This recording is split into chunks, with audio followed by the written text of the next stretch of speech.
If time t, velocity v, and angular momentum L are taken as the fundamental units, then the dimension of mass m in terms of t, v and L is।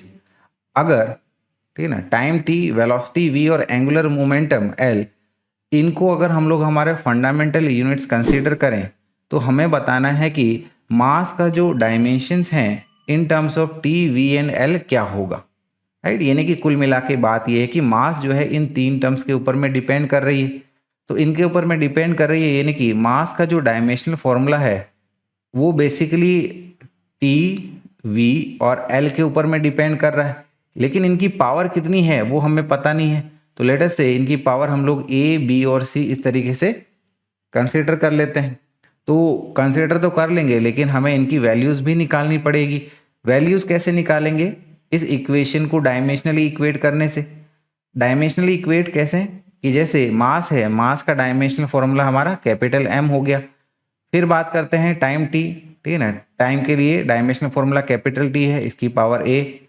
Speed या velocity, इसका dimensional formula L T minus one, obviously इसकी power B है। फिर क्या दिया गया है? Angular momentum. Angular momentum हमारा क्या होता है? Linear momentum into perpendicular distance, और लीनियर मोमेंटम यानी कि मास इंटू वेलोसिटी। तो मास वेलोसिटी हमारा L T minus one into perpendicular distance L, इसकी पावर सी हो गई। राइट, तो यहाँ पर ये मास m इज इक्वल्स टू, अब m की पावर यहाँ पर ये c हमें मिल रहा है l की पावर, ठीक है। यहाँ से हमें ये b और ये l स्क्वायर हो गया बेसिकली, यानी कि 2c हो गया है। l की पावर b प्लस 2c हो गया है। t की पावर है ना a माइनस बी और ये माइनस सी मिल रहा है, तो a माइनस बी माइनस सी इस तरीके से हमें मिल गया। दोनों साइड से सिमिलर फिजिकल क्वांटिटीज़ की पावर को इक्वेट कर लेते हैं। जैसे हमारा m की पावर c है, तो लेफ्ट हैंड साइड में बाय डिफ़ॉल्ट m की पावर क्या है? 1 है। यानी कि यहाँ से हम लोग कह सकते हैं our c is equals to 1। Power को इक्वेट करना है हमें, तो c इज इक्वल्स टू 1 यहाँ से हमें सीधा सीधा मिल गया है। तो यानी कि एक पावर की वैल्यू तो हमें मिल चुकी है जो कि c है, जिसकी वैल्यू हमारी 1 आई है। चलिएगा, अगर हमारी c की वैल्यू हमें 1 मिल चुकी है तो क्यों ना अब हम लोग यहाँ पर b plus 2c is equal to 0, जो ये इक्वेशन है इसमें इसको सब्सटीट्यूट कर लेंगे। बिल्कुल कर लेंगे, लेकिन तीसरी इक्वेशन को भी पहले ऑब्टेन कर लेते हैं। क्या है हमारी? t का लेफ्ट हैंड साइड में कोई टर्म नहीं है, यानी कि ये हो जाएगा इसकी power a minus B minus C is equal to 0।